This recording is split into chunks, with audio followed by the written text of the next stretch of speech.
So let's get into the entrepreneurial struggle. And one of the tricky things about being an entrepreneur is running on other people's priorities. Your clients determine the deadline for the next project, and they cause also delays due to internal structures and process and anything that may happen in their company. And also your employees, if you work with a team, require your attention and support. So what does help you to get a better grip on yourselves for the coming year and any year? So the content of this presentation is actually in 3 parts. We talk about the struggle, set priorities for your day, the decision book, and then I'll leave the slides and we go to the Q&A. Then the struggle. Like I said, you run out of time each day. The most important non-urgent actions are rescheduled every day, every week until they become urgent. And you work hard in your company, but you don't see the results that you're looking for. Also, when you have completed 10 important tasks from your list today, there are still 70 more actions on your to-do list. It feels like you're always behind schedule. And you hardly get to the most important work that you really need to do as an entrepreneur. What's going on here? And with here, I mean with these struggles, but also in your brain. Well, there is 2 types of decisions that you make during the day continuously. And making better decisions, that's my expertise. And this is by the system 1 and 2 from Daniel Kahneman. And system 1, he talks about is the unconscious and fast decision making. So you don't really think about the decisions, not consciously think about decisions. And these happen continuously. Then you have the conscious decisions, the slow decisions, where you need time and energy to make a good decision. So conscious decision making takes a lot of energy from your brain. And that's exactly what your body and your mind tries to prevent. They want to minimize the energy that you're using. So most of the decisions that you make during the day are the ones that take less energy, the fast, unconscious decisions. And they use the information that's in your brain, stored history, experiences, and they continuously have these if-then choices. If this happens, I do that. And it just goes on and on and on. So we make unconscious decisions more than 90% of the time. And these are mostly habits, the things you do over and over again. The good thing is that habits are really good for you because they consume less energy. So it's something that you really want to learn. Of course, you have habits which are good for you and habits which are not that good for you. Good habits, bad habits. And good habits are the ones that contribute to your goal. And the bad habits, of course, are the ones that don't contribute, that bring you further away from your goal. One thing, what I see people do is when you look at this famous schedule by Eisenhower, the Eisenhower matrix, they know that they need to concentrate on the top part, 2 top quadrants of this schedule. But I say, forget about the urgent and important things because they happen just too fast, and we need to concentrate more on the not urgent and important decisions that are coming up. So what you want to do is schedule time on your calendar, block time on your calendar to make time for these not urgent and important decisions for your business. So you have enough time to do all the stuff that's necessary. We'll come back to that later on. Because I see most entrepreneurs that work in quadrant 1, urgent decisions that are important for the business. And because they are urgent, we don't have enough time to make good decisions. And that's where it all goes wrong. Because usually urgent decisions are not your best ones. Okay, so you want to focus here in quadrant 2. Let's get back for a bit on these habits, on the good habits that we want to learn. We all know, probably because you are in this session, that good habits are important for you. And there's been a lot of books already written about habits. like Tiny Habits and Atomic Habits and Good Habits, Bad Habits. And they're all great books to learn how you should get better habits, how you get those and how you get them into your system.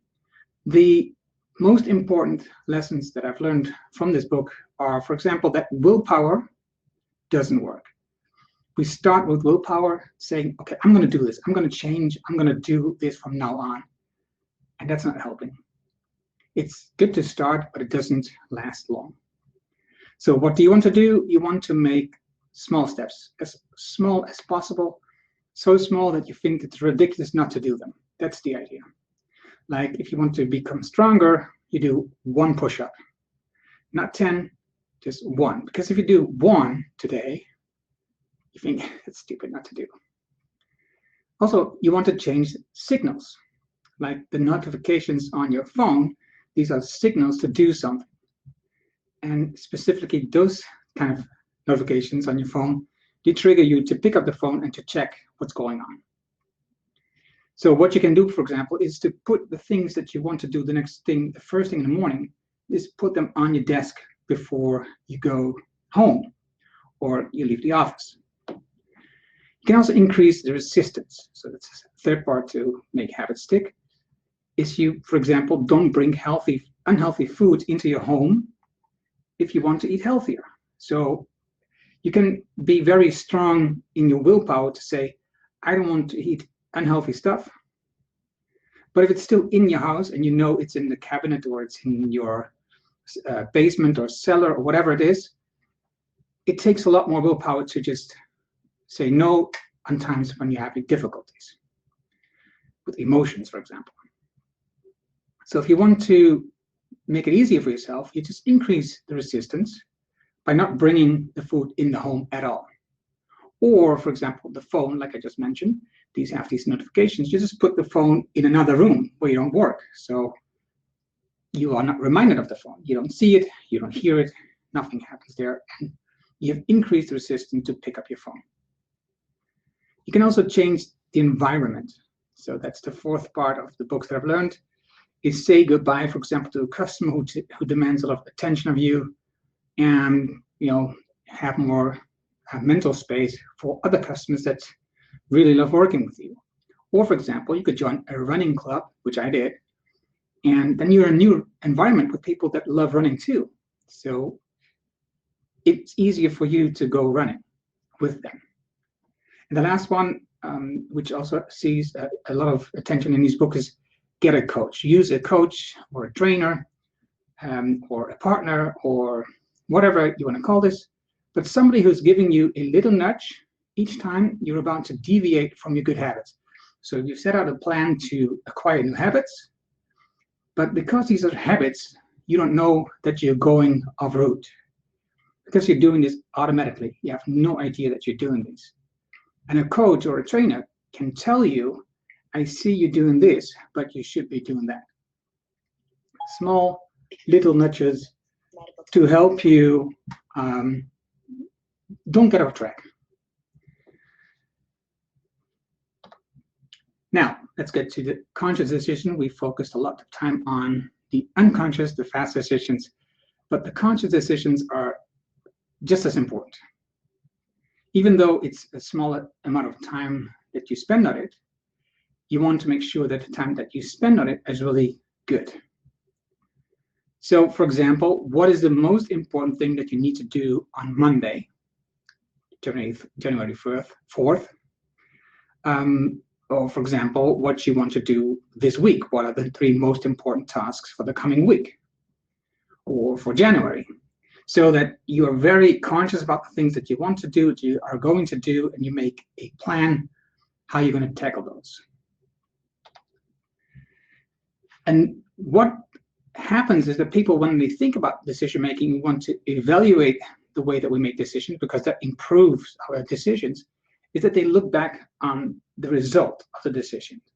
So they look back at, so what was the actual result that I got from the decision? And that's not the best improvement, because when we look back, we are not really honest to ourselves what happened in the meantime, because most of the stuff that happens after the decision is out of our sphere of influence. Say, for example, you've decided to hire a new office space on January 1st, 2020, because you saw the growth of the business and the people and everything, and it was a wise decision, you thought, to hire, to get a new office space, which is larger. Then March 2020 kicks in the Netherlands, in Europe, and there's a big lockdown, people have to work from home, so is now your decision that you made in January not a good decision because you're not working that often in office as you should be? Of course not. It was a good decision because, let's say, for example, a couple of months later, you have a training or a coaching topic that really fits with the Corona situation. And you get a lot more clients, and you also need more people in your office. So your office is even not big enough. Now the new office is even too small. So now all of a sudden it sounds like it was a good decision.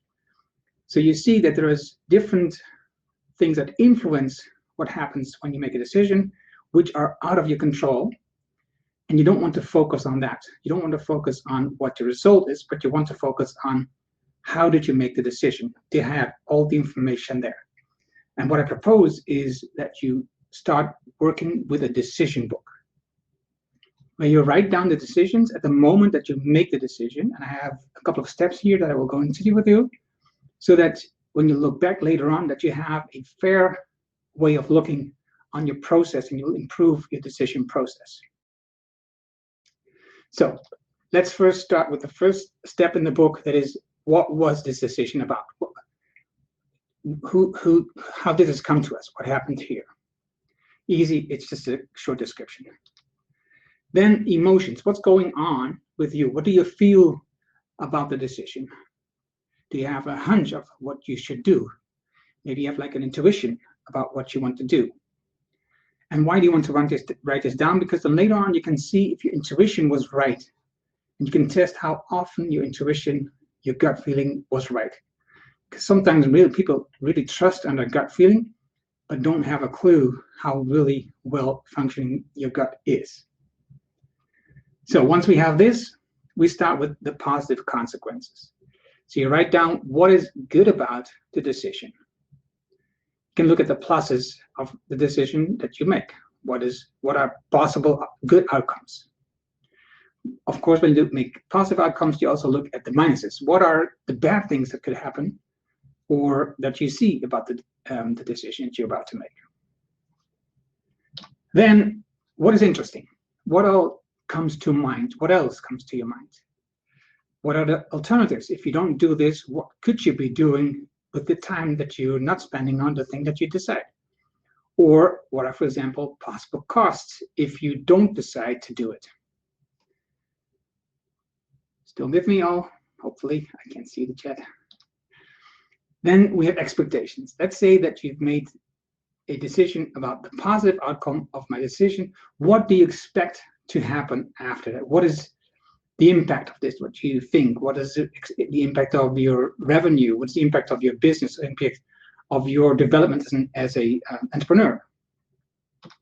Then action. What are the things that you need to do once you have decided? So who do I need to inform? What do I need to tell them? What email do I need to send? The things that you need to do once you've decided. Then there's two more things. Is you schedule an evaluation in your calendar for example, like 3, 4, or 6 months later. I just put it in my calendar, a small note saying, look back at the decision, and then evaluate the decision-making process. So don't evaluate the outcome, because that really doesn't help you, but look back at the process for the decision-making. Did you know everything? Did you maybe forget some things when you made the decision that we are confronted now? Pre-mortem. Probably you know about post-mortem, that you do an analysis of people who died. What was the cause? Well, pre-mortem, it's an old habit that people already did in Roman time. But the pre-mortem is what you analyze what can go wrong up front. So you look at the decision, you've made the decision, and then you think about the things that could go wrong after you made the decision. That's so many things could go wrong, right? So your company could go on fire. You could lose your best customer. You could win a new customer. You could lose your best supplier. So many things could go wrong after you made the decision. So you write them down, and then you write down what you could do to prevent these possible failures, or what you could do once these failure happens. This pre-mortem helps you to write down various scenarios, and it helps you to see those scenarios coming towards you because you thought about this. And also it makes you a lot more less stressed once it's happening, and you have better ideas what you could do once this is happening to you.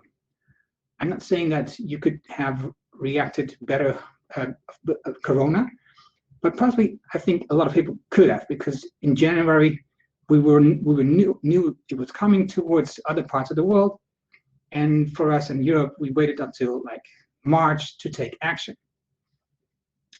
So things like this is a pre-mortem. Writing down these various scenarios is helping a lot.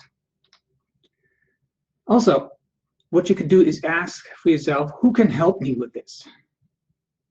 Are there any experts in this field that I can ask what they would be doing? And I should tell them what my objections are, what my vision is, and what my values are, so that they have an idea of the direction I'm going. Maybe somebody you could use as a devil's advocate to reveal potential problems on the decision you're trying to make, so that somebody's really, because you're maybe an optimist like me, and somebody is just saying these things that you really hate that somebody's telling you, but you should look at them. And they give you ideas about problems, potential problems that you haven't thought about. Then the last part, you could use a coach, like I said before, a trainer. Somebody is doing minor corrections that you don't see, because you're so familiar doing these actions that you're doing now. They're so automated, you have no idea that you're doing them. You have no idea that you started something that is not a good habit. So somebody like who's more distant from you, a coach or a partner or a trainer, really helps you to give you these nudges at the moment, at the time when you're weak, when you're not doing the right things. For example, I have a client who tends to write down the 3 things that she wants to do during the day, but then once the day starts, people come to her office and her schedule just gets upside down. And I helped her to really get a focus block in your morning. So you start with the 3 things that are important to you, and once that is done, you can open your door and open your email for other things. But first, do the things that's most important to you and get those out of the way. So for you, as a listener to this Momentum 221, I'm offering you to get to know me, to work with me, to do the most important things for your business. And it's very easy. I have the link in the chat. This is a different link, but it brings you to the same page. And if you use the code Erno Hannink week, you get a free week of coaching from me on this most important thing that you need to do every day. Conclusion of how to make better decisions as an entrepreneur is you need to develop better habits, because you want to save energy for your brain. Turn more actions that you do that are good for your goals into habits, and create processes that help you to keep repeating the things. Number 2, block time for conscious decision making. So really put it on your calendar and block out an hour or so to really think about a certain decision that you're about to make. So you have time to investigate, to ask people questions, to help you to do the things that we just talked about, to complete the decision book, for example.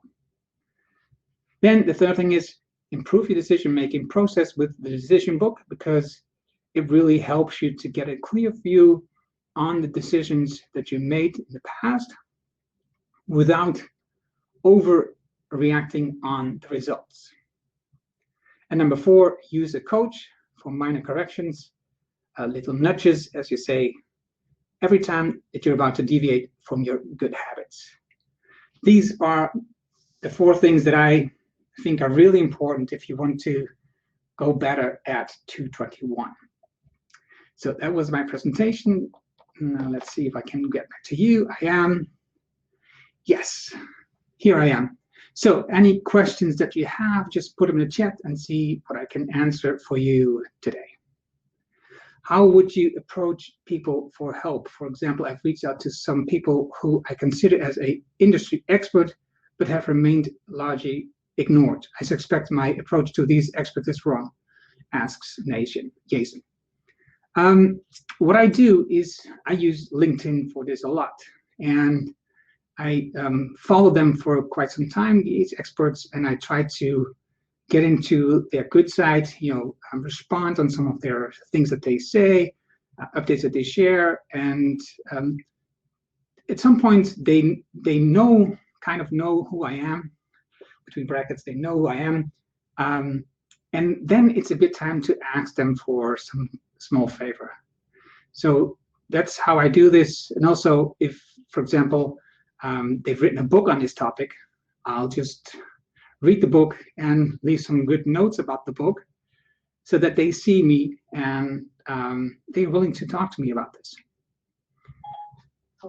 Pearl says, what habits should you in the young entrepreneurs consider building in the 20s? I think it really doesn't matter, Pearl. I think the most important part is that you know what your goals are. What are the things that you want to do? What you want to accomplish? Because once you know your goals, then you know what are the small steps that you need to do to work on those goals, to help you to get those goals. For example, let's say you want to grow your business and you want to learn more about how to manage or lead people. Leading is better than managing. So how to lead people in your team. That, for example, you could do by reading about leadership. And so reading about leadership, you could say, I could read more books about leadership. But you could also start with picking 3 books that you want to read in the first quarter of 2021. Then you just pick 1 book you read in January, and then you break it down to, I'm going to read 5 pages each day from this book. So then the habit for reading becomes a lot smaller, and it builds upon the habit that you want to accomplish, and it's becoming a better leader. Alex asks, how and where should we be reaching out for mentors? Well, I think the best thing to do is to find people that are where you want to go, where you are having the most trouble with. And of course, that's easy to say, but also not so easy to do. But you look in your network that you're having now, look around you, and see if people are on these specific small goals, maybe even further than you are. Not on everything. Maybe you don't admire them as an entrepreneur, maybe, or they aren't even an entrepreneur, but they can help you build the habit of daily writing or doing sales calls. Whatever you want to learn and make a better habit for you is find the person who you think in this part is really good. And like I said, I often use LinkedIn to get these conversations going, but I also look into my network of people and ask them questions about this. Okay, let's see. Pre-mortem seems very stoic, says Lance. It really is. It is very stoic. It comes from the Roman time, and I'm not sure about the origin and how I want to employ it, but I think what I've learned from this time with Corona and all the things that's happening right now, it's such an interesting phase, but also so unknown what's going to happen, that it's also the book from Arie de Geus about the living organization. It talks a lot about scenario planning and playing games with different scenarios. the good thing is about if you sketch out these scenarios is that you'll learn about these scenarios and you see them coming. And that's what is important. If you don't play with these scenarios, you don't see them coming and you're too late. If the world is so unknown, you need to experiment. And scenarios help you to experiment with your thoughts about things that could happen. Hopefully it helps, Lance. Rebecca, yes, okay. Let's see, Sophie Elizabeth. How much time per week do you block for conscious decision making, or is this a daily activity? It is. Some of the things are a daily activity. For example, like looking at the things I want to do tomorrow, and weekly and a monthly and a quarterly basis. So these are things that happen over and over again. But some decisions, like for example, I had this year one client that was coming to me, and I wasn't sure if it's the right client, so I wrote down all this stuff about the client. In the end, she became a client, but I made a really deliberate decision about it. Another time was I was having trouble with an existing client, and I was thinking about losing the client or firing the client. And so these decisions don't always they happen, and then I just block time. Please drop the link in the chat. Of course, I will do that again. Thank you very much for asking. Here you go. And just use this promo code to start with a free week with me. And I love doing that. I just love people, help them. I've helped this year so many people just, to get better at making decisions about what is the most important thing that you need to do today or tomorrow, so that you really work on the important stuff and not on the things that just drop on your table or in your inbox. I think I'm done with my time, and I don't want to compromise your schedules with other people that you want to follow in presentations and the other presentations. So thank you very much for being here. It was great doing this for you, and enjoy the rest of Momentum 21.